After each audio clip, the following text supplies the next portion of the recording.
এই একটি পবিত্র এবং শুভ দিন, ভারত কেশরীর আজ 125তম আবির্ভাব দিবস।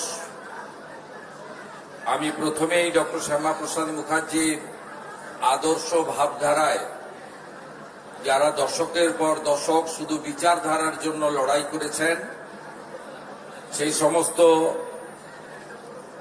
বরিষ্ঠ ব্যক্তিবর্গকে আমার অন্তর থেকে শ্রদ্ধা এবং প্রণাম জানাই। মঞ্চে ভারতীয় জনতা পার্টির প্রাক্তন রাজ্য সভাপতি, রাজ্যসভার সম্মানীয় সাংসদ, আমাদের সর্বভারতীয় নেতা রাহুল সিনহা রয়েছেন। আমি দাদাকে কৃতজ্ঞতা এবং অভিনন্দন জানাই। আমাদের মধ্যে রাজ্যের প্রবীণতম নেতা প্রতাপ ব্যানার্জি রয়েছেন, সাধারণ সম্পাদিকা লড়াকু নেত্রী শ্রীমতী লকেট চট্টোপাধ্যায় রয়েছেন, রাজ্যের শিল্পমন্ত্রী এবং এই রাজ্যের অত্যন্ত সিনিয়র লিডার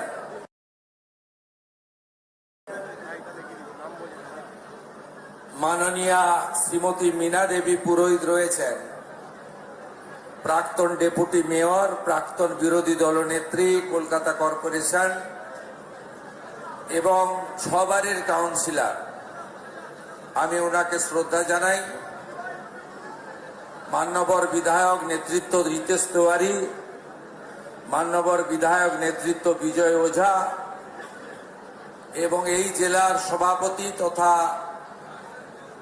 এই আয়োজনের অন্যতম ব্যবস্থাপক তমগ্ন ঘোষ সহ সমস্ত আয়োজক নেতৃবৃন্দ এবং ঐতিহ্যবাহী ভারতীয় জনতা পার্টির এই ঐতিহাসিক অফিস 6 নম্বর মুরলীধর সেন লেন, যেখানে ডক্টর শ্যামাপ্রসাদ মুখার্জির অনেক অতীত ইতিহাস জড়িত রয়েছে।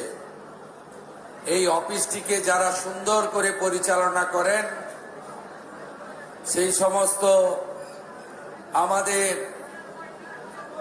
আত্মনিবেদিত নীরবে নিভৃতে আড়ালে থেকে যারা দশকের পর দশক ধরে পার্টির কাজ করে গেছেন, তাদেরকে আজকের এই পূর্ণ দিনে আমার অন্তর থেকে কৃতজ্ঞতা অভিনন্দন জ্ঞাপন করি। আমাদের প্রেস মিডিয়ার বন্ধুরা রয়েছেন, তারা এই পশ্চিমবঙ্গের ভূমিতে ডক্টর শ্যামাপ্রসাদ মুখার্জিকে এই বর্ষণ মুখর দিনেও যেভাবে গোটা রাজ্যে, নগরে, প্রান্তে, গ্রামে গঞ্জে, বিদ্যালয়, কলেজে, বিভিন্ন প্রতিষ্ঠানে, সরকারি বেসরকারি উদ্যোগে, ক্রীড়া সংগঠকদের উদ্যোগে, ধর্মীয় প্রতিষ্ঠানগুলির উদ্যোগে আজকে যেভাবে ডক্টর শ্যামাপ্রসাদ মুখার্জি পূজিত হচ্ছেন, তার খবর সর্বত্র পৌঁছে দিচ্ছেন আমার প্রেস মিডিয়ার বন্ধুরা। আমি এখানে দীর্ঘ বক্তব্য রাখব না।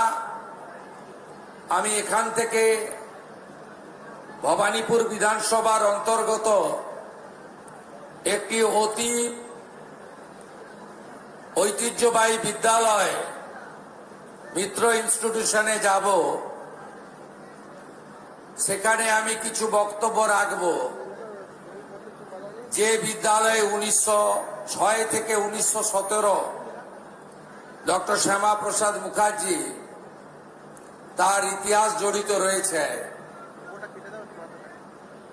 এছাড়াও আমাদের রাজ্য সরকারের পক্ষ থেকে আজকে জেলায় জেলায়, মহকুমায়, ব্লকে এবং পুরসভাগুলিতে সর্বত্র বিকেল 3টের সময় একযোগে এই কর্মসূচি পালিত হচ্ছে।